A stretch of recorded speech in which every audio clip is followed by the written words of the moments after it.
Welcome to Two Hypnotherapists Talking with me, Denise Billen-Mejia, in Delaware, USA. And me, Martin Furber, in Preston, UK. This weekly podcast is for anyone and everyone who'd like to know more about the fascinating subject of hypnosis and the benefits it offers. I'm a clinical hypnotherapist and psychotherapist. I'm a retired medical doctor turned consulting hypnotist.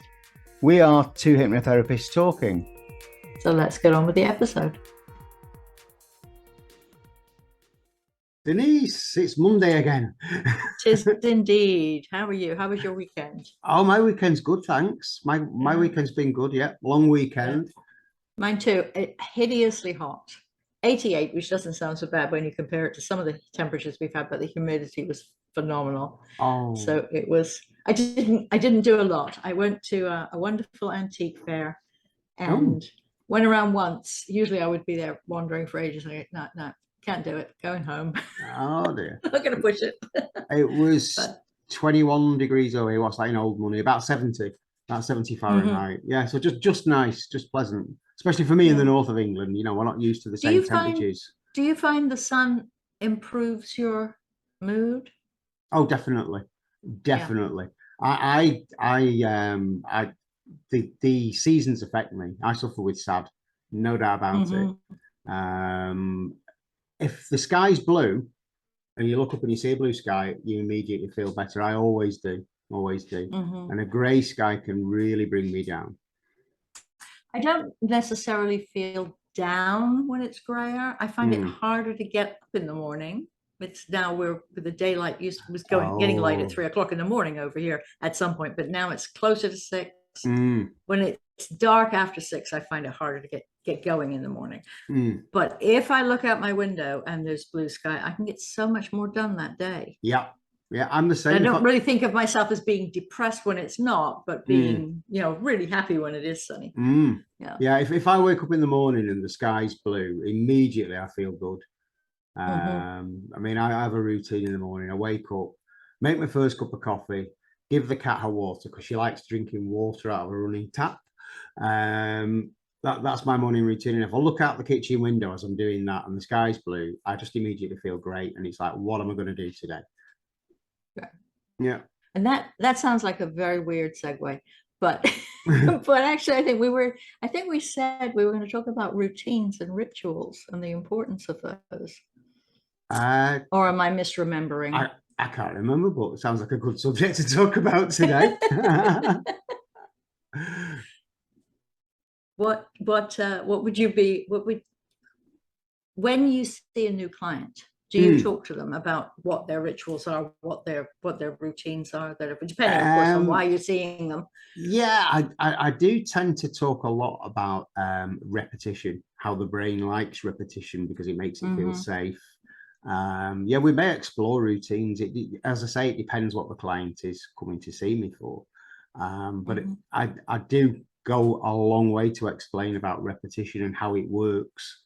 How the brain likes it, how it makes it feel safe. And of course, the downside of that, the sort of analogy I always use is I always go back to cave people times and talk about if the caveman looked out and there was snow all around and he couldn't get out there to hunt or anything, he'd stay inside and pull the rug over his head until the situation changed. So it was worth going out. Yeah, and I sort of make that comparison to the modern day symptoms of depression. If you stayed in bed one day and pulled the rug over your head and didn't face the world and you were protected, then you're tempted to do the same thing again the next day, of course, and on it goes.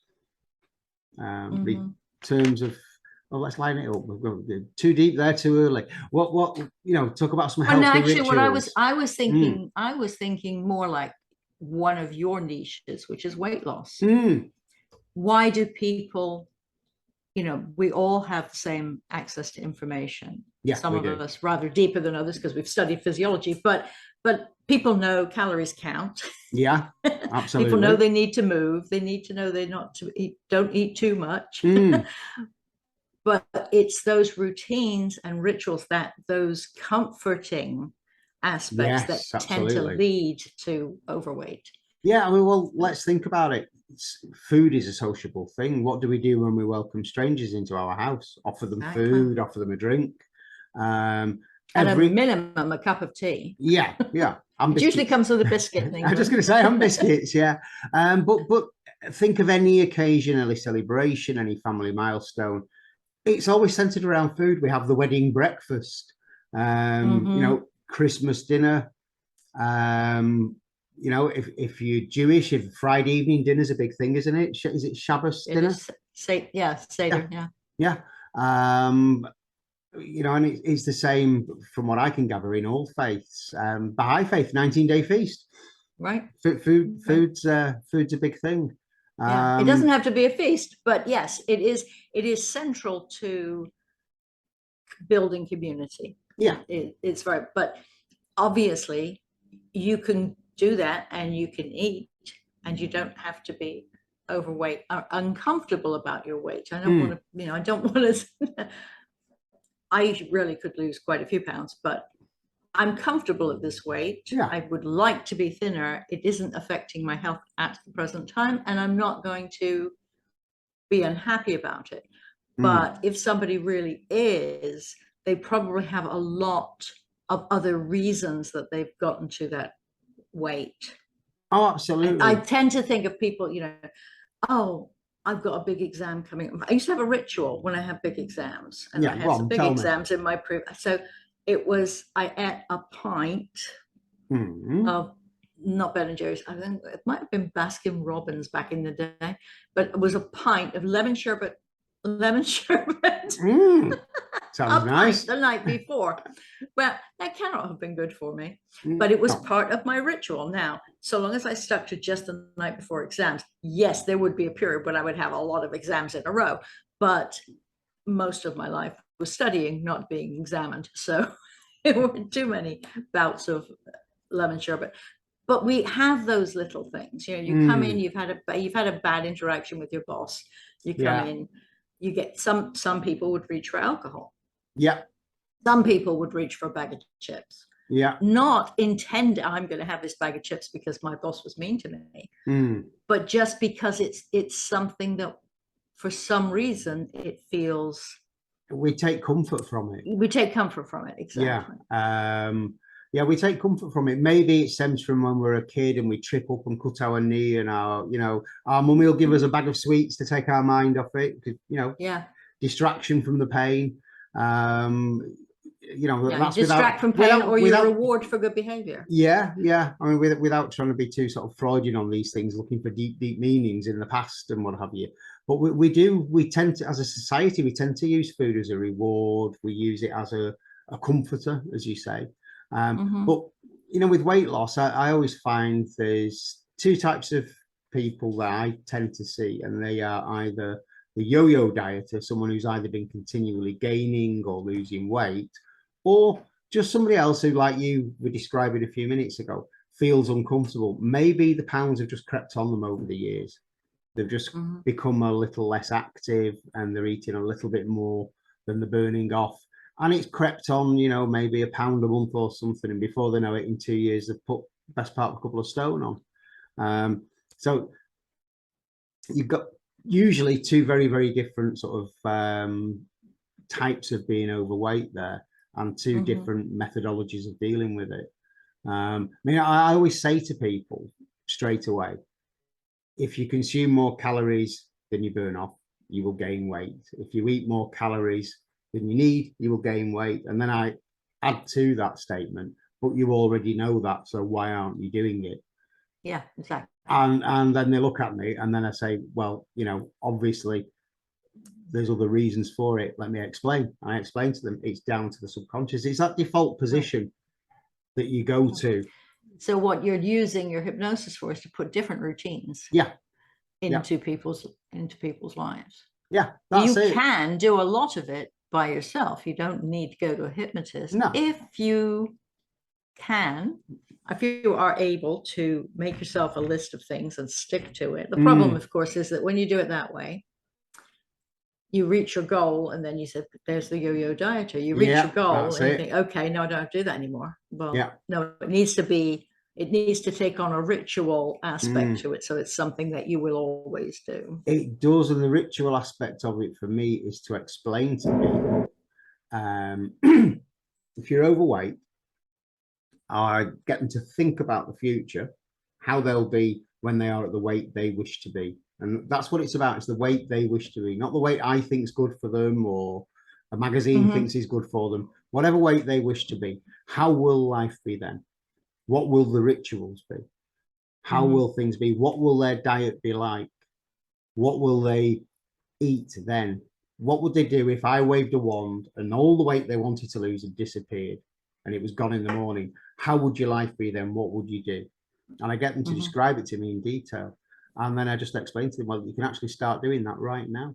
And if you do that, if you start living your new life immediately, the weight will come off because you will be consuming fewer calories. So part of what their life looks like is you would talk to them about actually what they would be eating. Oh yeah, yeah, and what they would be doing, and who would notice it. You know, once if I could wave a wand and that weight disappeared overnight, what would they then do to maintain that weight, their ideal weight, the weight that they want to be? What would they do? And if they actually implement all those things immediately, they will lose weight.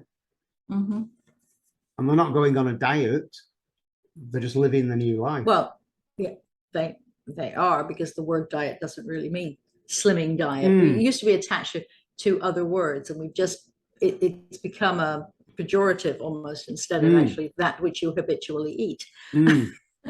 But it's not something they'll be going on that they come off. Yes, exactly. It needs to become a new ritual, what they really eat. Yes. And the other thing, the thing I get more clients than weight, although weight, almost everybody thinks that in the long laundry list of things I want to be better, my weight is one of them. Sleep is the big thing, and having a bedtime routine, especially the aspects of it that are ritual. You know, you're gonna turn off the television, go upstairs, clean your teeth, you know, all the things that you do. They don't rise to the level of ritual that we tend to think of. You know, they're not wonderful exhibition sort of stuff. It's just, this is what you do. Something weird happened today. You know, I was rushing to get ready for here because I was running late. I got in the shower and I had my glasses on. That so why do I have my glasses on? What distracted me from just automatically taking them off when I was taking off the rest of the things I needed to take off? This is so strange, and such an aberration. I don't think I've ever done that particular odd thing. I've got in the bath with them on one occasion. I can remember doing that, and I remember thinking to myself, what am I doing with my glasses on in the bath? Why can't I see all the steam? No, you talk about rituals. I mean, this is part of it with people, again, when you're trying to help them to get to where they want to be, which is what, you know, it's all about, is talking to them about rituals and things, you know, routines, things. Again, repetition makes the brain feel safe, especially if they have had, you know, or gotten into bad habits and bad routines. Then setting somebody a nice nighttime routine, you know, can be a precursor to a good night's sleep. I mean, you and I both usually if you need to introduce the elements slowly. I don't think, if you're like, okay, this is your entire new thing, your subconscious goes, change, small steps, change. Small steps every step of the way. I mean, you and I both provide recordings for people to listen to at bedtime. That's always the first step. But also, I mean, I don't know if you do this, I encourage journaling last thing at night. I get people to write down 3 things from that day that have made them smile or made them feel good. And I'm not talking about big things like, you know, we went on a night out somewhere. I'm thinking about the small things that might have happened within that night. Like say you'd gone to the theatre, for example, and you really didn't expect somebody in the queue to make way for you and let you in, and they did. You would have got a nice feeling momentarily. It's these little things. I get people to write them down because, one, it's getting them into a positive frame of mind for bedtime, and two, it gives them a nice list of things to look at the end of the month, if they want to look back on it. On this side of the pond, that would probably be called a gratitude journal. Okay. And people would use that either in the morning, at night, or in the morning. I tend to use those things in the morning, and I have, because we tend to see clients who are similar to ourselves, right? I have a lot of clients who can't stop the racing thoughts. That's why they can't get to sleep. So I use the journaling technique at night as a brain dump. Like, everything's there, it's on the paper. You don't have to think about it until the morning. When you wake up in the morning, it will be there, and you can sort through what you need. You don't need to be sorting through it as you try to drift to sleep. Now listen to your tape. But 5 or 10 minutes of doing that. Yeah. Don't write an essay. Just bullet points of what. Yeah. That's it. Yeah, I sort of explain it as a way of getting these nice thoughts down on paper. You're preparing your brain for sleep. You get in a positive frame of mind, and then listen to a nice relaxation recording. I mean, you can listen to nice, just soft, gentle music. It's right. You know, but it's whatever works for you, sort of thing. You know, for the person in general. Do your clients use headsets, or do they? Not how many people are in the bed, really? Yes, listen to the same tape. Yeah. Funnily enough, each time I've asked somebody to listen to a recording and they've had a partner, it's one of the first things I ask: is this going to be an issue playing that? And it never has been. I've not come across anybody yet who said, you know, it's upset my partner. You know, so yeah, it's not been an issue so far. You watch what'll happen now. You put a curse on it. Yeah. What other routines? What about morning routines? Yes, I have a very definite morning routine, and it's not none of all these gurus who tell you to get up at 5 a.m. and meditate for umpty 2 minutes and then go for a walk and then do that. I'd be exhausted by the time I do that. If that's working for you, people listening, fine. Yeah. You need to find a routine that works for you. For me, get up, take my medicines, have my coffee, sit and watch about 10 minutes of the news just to make sure I haven't missed anything that I need to know about. I'm also not a big fan of the we need to stop watching the news. No, well, we need to be part of society. You need to know what's going on. You don't want to binge bad things, but you do need to know what's going on. Yeah, it's that fine balance, isn't it, between keeping yourself informed or allowing yourself to be overwhelmed with it. Yeah, absolutely. We still need to keep informed. We still need to watch the news. So that, and then shower and get before my computer. I mean, there's prayers and things in there, but it's get up, whatever you use for gratitude. In my case, is prayer, and meds and coffee. And then by the time I've done those things, then my coffee's kicked in. I am unfortunately very addicted to caffeine. Just in the mornings. I'm a tea drinker the rest of the day. Of course, there's some caffeine in that. There's caffeine in that, yeah. And then, so long as I'm at my computer, about 9 o'clock, unless I've got an early morning client. I do sometimes see people as early as 7, but that throws off my morning. But sometimes people are in different time zones, and I need to see them ridiculous to me early, not usually ridiculous to them. Yeah, usually that's the Australians. I don't think any client would want to speak to me at 7 in the morning. I'm not a morning. Well, I say I'm not a morning person. I'm up early every morning. I'm up around about 5:30, 6 o'clock. But it takes me, I would say, a good hour and a half to wake up properly. I sleep deeply. I sleep well. And it takes me about an hour and a half and 3 or 4 coffees to come around properly, and then it's in the bath, and then I do a half-hour walk. It's about 40 minutes, 20 minutes downhill, 20 minutes back uphill, and then I'm ready to face the world. Yeah, I don't usually go for a walk until around 10 or 11. It's usually I work for about an hour, and my walks are very short. I do a few blocks, come back, start again. It just to take a break from looking at the screen. Yeah. Sometimes my walk are things like going to do the laundry. It's Monday today. We're recording this, so laundry will feature in my day that as well. Used to be a tradition, didn't it? A laundry day on a Monday. Yeah. All at the wash house, as we say over here. Right. Yeah. I just have to run to my basement and back up again a couple of times. That's all. So, But see, there's a point of interest for our listeners. In America, you tend to have your laundry room separate from your kitchen, don't you? Over here, mainly it's in, your washer and your dryer are integrated into your fitted kitchen. In recent years, they've started building separate utility rooms off a kitchen. But for example, when you see American programs, like I'm trying to think of one off the top of my head, Big Bang, Friends, in the apartments, they don't have the washing machines in the kitchens in the apartments, do they? They're in the basement of the blocks usually. Right. Yeah. Usually that's extra space. I don't remember very many houses in Britain that really had a basement in the same way that American houses have.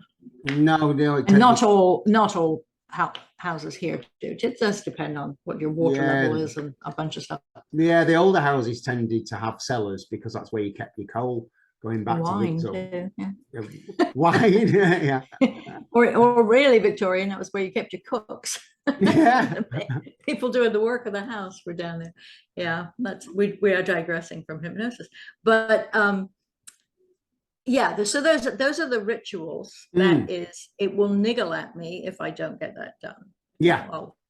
So that's part of it. It's not that I've got extra sheets. I don't have to do my sheets today. I can still change the bed, but it's just part of it's Monday now, tomorrow, especially after COVID. I lost track of all days and times. And these little rituals keep you focused. I think for a lot of people, everything during COVID, everything merged into one. The days all merged into each other. Yeah, and not in a good way. No, not at all. Yeah, you have the same effect sometimes when you go on holiday. You forget what day it is, except it's I just got here day and I'm about to go away again day. You don't really know what's happening. This is outside of your normal routine. Yeah, the thing is that it's in a nice way though, isn't it, that you lose track of the days because you're just so immersed in the moment, enjoying the moment. Right. Do you find it difficult when you come back from vacation to re-engage with the world? Or do you suddenly feel, I need a vacation from my vacation? Usually I feel like I need a vacation from my vacation, but also I find it difficult to get my speed back up again. Text me, some people can arrive back off vacation, raring to go and get stuck straight back in and, perform even better than before. Whereas with me, no, it takes me about a week to get back into it all. Right. Who may be people who've got really strict routines. So they're just, I sat at my desk, therefore I'm reading my email, therefore I'm doing this, therefore I'm doing that. Obviously it depends on the work you're doing. I've a lot of gurus now telling me you must not check your email till noon. Well, I need to check my email. I have clients. I need to know what they're thinking. That's how they talk to me. But you have to find a routine that works for you. Yeah. I mean, I check my email frequently throughout the day. One thing I do have to discipline myself on though is when you start to check your email and your messages and DMs on various social medias that we're all on, is not to get in the habit of scrolling, because once you start, then it can an hour can just fly and it's not been productive, and you think, well, that wasn't a good use of an hour. Well, you think it afterwards, unfortunately. That's it. You don't think it in the middle of it at all. So rituals and routines. What other things though do you think make up what we are as humans, what it takes to be human, with rituals and routines? Again, going back to food, cooking for your children, that's almost ritualistic, I'd say. Yes. That's probably is. For Thanksgiving is the big thing here. And there's certain foods, and unfortunately it's always additive. This is what we have. I'm vegan now, but traditionally it would be a turkey, and for some reason green bean casserole is a big thing here. So people have that, and they have mashed potato and sweet potato and la carbs. But when people come up with a new recipe, they don't take something off the table. They bring something else to it. So it just gets more and more and more and more and more food. Now you can take smaller quantities of each of those foods and still stay within your calorie count, somewhere vaguely within the calorie count, because honestly, a plate of Thanksgiving is probably 2 meals worth of 2 days worth of calories. Really. Yeah, like same. Our big one's a Christmas dinner, and it's a similar kind of thing. Yeah, I've noticed that over the years. There's more and more things like now. You've got your parsnips as well as your carrots, as well as your sprouts, as well as whatever else it is these days. Same with, well, yeah, I think we've always done pigs in blankets, but we just didn't used to call them that. Used to be called sausage and bacon roll when I was a kid. What else on Christmas Day? Yeah, it's the same. Yeah, but I think there are extra things like, part of the main course now. Yeah, like red cabbage with sultanas and that kind of thing. Oh, you have to give me the recipe for that. I've never heard of that one. No red cabbage, yes. Sultanas, yes, but not together. No recipe involved. Buy it in a tray ready done at Marks and Spencer's. Gracious. I wonder what culture that comes from. I'm not sure. So there's that. I'm thinking of things like, I don't know if they were peculiar to my household when I was growing, because I grew up in England, as you know. Things like Mother's Day, which really should be called Mothering Sunday, but it isn't. Mother's Day, we would go to the grannies. Right now, of course, everyone lived close in the States. Thanksgiving is so big because people come back to their homes, because people can be thousands of miles away. Right. So that was part of it. It was a ritual. I saw my grands multiple times throughout the month, if not the week. But you still went to see them with a plant on Mother's Day, and if you didn't do it, it would feel weird. Oh yeah, with a plant for Mother's Day, of course. Yeah, I remember that. Yeah, I remember that, going to grandma's with a plant. Oh wow, that just took me right back. Primroses. And there's another part of it's those little tiny memories. Yeah, you don't realize are affecting things in your head, and it really. Well, this is it. I was explaining to somebody earlier on, talking of rituals and little things in your head. I heard a record at the weekend that I've not heard for donkey's years. And as soon as I heard it being played, I was walking past somewhere. As soon as I heard it being played, I immediately remembered the last time I had heard and seen that record, which was on Top of the Pops on television by the Pogues. Immediately took me back to that, and then since then, for the last couple of days, that song keeps popping up in my head every now and again. And does it take you back there every time you hear it? As you realize it? No, it takes me back to Saturday afternoon when I heard it. That's what it takes me back to. But it's like I was trying to explain to somebody about how hypnosis works, and I was thinking, well, there are obvious parallel lines there we can draw, in the sense that it works in the background. It's, something's happening in the background long after you actually hear it. And these little positive suggestions that we impart on people pop up and, remind you of what you wanted to achieve and where you want to get to. And music is so huge with memory, and smell is also. Smell, absolutely. You can walk. I remember walking past somewhere not too long ago. I think it was a bakery. And there was this delicious smell coming out. It immediately took me back to the playground at school, primary school. Same smell. I think it was like a beef stew smell or something like that. Immediately took me back to being in the playground at school, which was 50 odd years ago. Yeah.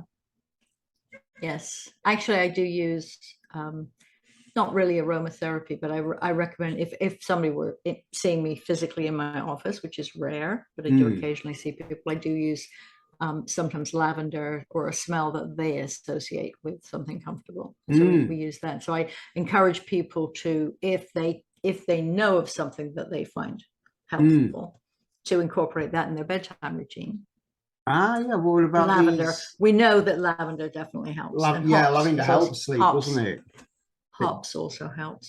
Yeah, and what's I don't know if it has any smell or not. Valerian's another thing, isn't it, that can help promote relaxation and sleep. Sorry, forgive my ignorance. Is it a flower or something, valerian? I believe so, but I'd have to go look it up. Let me look it up right now. Yeah, I wonder if they do any essential oil from that. Yes, they do. Oh, they do. Right. Yeah. I would imagine that would promote sleep then as well. Valerian root. So it is, yeah, it's like the cure for everything. It's one of those. Which is not to be disrespectful for valerian. It's been around a while. I'm trying to see if the smell is from that or if it's from the root itself. No, it is sweetly scented pink or white flowers. All right. So it is from the, yeah. Might give that a try. It's European and Asian, but it does grow in the States. So I've seen it a lot, but mostly things like Young Living, the big essential oil companies that promote that one. The lavender is really the old school. Yeah, well, sachets you put under your pillow. It's yeah, making those at school. You're just going to say I think we made some at school. Those were felt bag with bits of crunchy lavender inside it. Yeah, quite a strong smell to it. Do you know actually what my favorite essential oil smell is? But it's not particularly relaxing. Is lemongrass. I love it. I absolutely adore the smell of it. Do you find it energizes? Yes, very. And I find it quite sharp as well. You know, it's one of those things. It sort of enthuses, it invigorates. It's not a relaxing fragrance. I wonder if it's because it's triggering something from your memory, though. I've no idea. I've no idea. You don't. When you smell it, you don't think of anything. Nothing floats to you. No, it just makes me feel good. It makes me feel motivated. I've never thought about what the reason behind that could be. No, never given it any thought. But if it was up to me, I would have my entire practice smelling of lemongrass all the time. But I know other people don't find it relaxing. Yeah, exactly. But people don't find it relaxing, so I tend not to use it. You do need to be careful when you have the public coming into your office, not to have something that's going to be upsetting to them in some way. Necessarily, no. There are a lot of people who've developed allergies, particularly when people use artificial odors. They're allergic to the bases rather than the actual ingredient. Do you have any air fresheners and things like that? No, I know you use cueing music though, don't you? Yeah. No, I use a vaporizer with essential oils in. So you just put water in it and 3 or 4 drops of essential oil. I tend to use frankincense and mandarin. Yeah, frankincense and mandarin. Because they seem to be, I've yet to find anybody who doesn't like them or who finds them offensive. I just think it's nice to have some kind of aroma in the air. Might be good though to ask your clients before they show up the first time if they have any allergies. You might find some perfume. Please don't spray things. Oh no, I wouldn't spray anything. Music, well, I use the same. I mean, we talked about the earworm, but do you use backing music for your audios? I do, yeah. I use a background music on all the audios that I produce for people to listen to at bedtime. And that same music is playing in the background when they walk into my office. Do you use the same music for all of your clients, or do you choose music for? Okay, I use exactly the same music all the time. Obviously, the recordings are all different, but the music's the same, and just a simple reason, because the first time I speak to a client, either on the phone or on Zoom, I then give them a recording to listen to each night for at least a week before I see them for the first time, then face to face. Oh, really? Yeah, absolutely. Okay. Yeah, I need them to listen to that for a week. Gets them used to my voice, gets them hopefully, sleeping better to begin with before they've even seen me. And then the first time they come to see me in my office, that music is playing very, very low in the background. And of course, that will trigger the subconscious, because the subconscious will recognize that as a nice, safe, secure sound that they hear when they're in bed. And tells them they can let their blood pressure drop down a bit. Even that's it. Do you find people are very nervous the first time they come? No, actually, not usually, because we've already had a chat on Zoom or on the phone, and they've already opened up to me. No. Maybe sometimes they have clients a little bit wound up because they've had trouble finding a parking space, but that's about it. In terms of what I love about working on Zoom, people don't have to deal with traffic when they come to see me. No traffic, no travel problems, no parking problems. There's a lot going for it. with Zoom. I find it really works really well if people are wearing headphones when it comes to the trance bit, because it really cuts out any other noise from their end. Obviously, it's something we have no control over, what noises they have at their end. If there's other people in the house watching television in another room or something, it blocks that out, which is good. Anyway, so what other rituals? Rituals. Making a cup of tea for everybody and taking it round. Is that a ritual? Buying everybody a birthday cake on your birthday? Do we not have coffee ladies in England anymore? Tea ladies that go around to the offices. Do we have those kind of offices anymore? That's a bit sexist, Denise. Well, tea ladies. That's what they were called. Yeah. Tea ladies. I've no idea. I've never worked in a big office with lots and lots of staff. How about let's talk a little bit about the non-helpful. Well, maybe not harmful. I was thinking of OCD, just popped into my head. People with OCD, it's a means of control, although why counting lampposts would be useful. Those are things that people do. And those kinds of rituals are things that they usually, by the time they get to one of us, want to get rid of because they're impacting their life in a negative way. Yeah, or somebody who wants to walk around the house checking every light switch 28 times before they can go to bed. Has to. Yeah. Feels. And if they skip a bit, they've got to start all over again. Yeah. You know, in my training, we were taught that anything like that is exacerbated by, if not caused by, stress. And you know, it's when it comes to OCD. You know, each therapy has its own merits, obviously, and it's not my place to comment on others, certainly not in a critical way. But I think the way sort of we do things as hypnotists is a lot kinder than some other methods. Right. But we do need to make sure that we're addressing what the real problem is. Absolutely. Certainly, you can help somebody obliterate a habit, but if the habit is there for something really deeper that needs to be more work needs to be done. You do need to. Like I told you, I have a client who has seen me for 2 or 3 different issues, and now she saw me for something. She says, I think there's something else going on here. Me too. So she is now going entirely, with my blessing, to a hypnotherapist. A psychotherapist. She had obviously, you know, before I see any client, I have a conversation with their doctor, communication with their physician. So, and I knew she had seen a therapist before for other issues. So there's no conflict in that. But I'm pretty sure she'll come back to get little odds and ends tweaked with hypnosis for those things that worked. But I'm really glad that she's chosen to go and talk to a therapist. Yeah, absolutely. I mean, this is the thing though with when you say about people coming to see you for multiple things, it's also with us, it's like it's only an issue for the client if it's an issue for the client. It's for the client to identify what they want sorting out, what they want help with.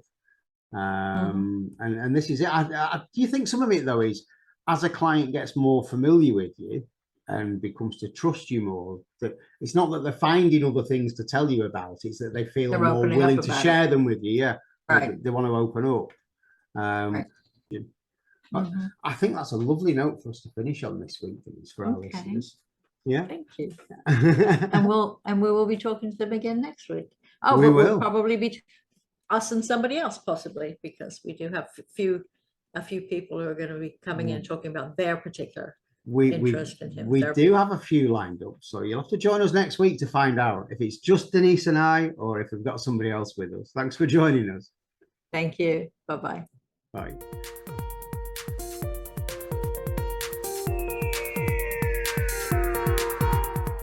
We hope you've enjoyed listening. Please remember, this podcast is designed to give you an insight into therapeutic hypnosis and is for educational purposes only. So remember, consult with your own healthcare professional if you think something you've heard may apply to you or a loved one. If you found this episode useful, you can apply for free continuing professional development or CME credits using the link provided in the show notes. Feel free to contact either of us through the links in the show notes. Join us again next week.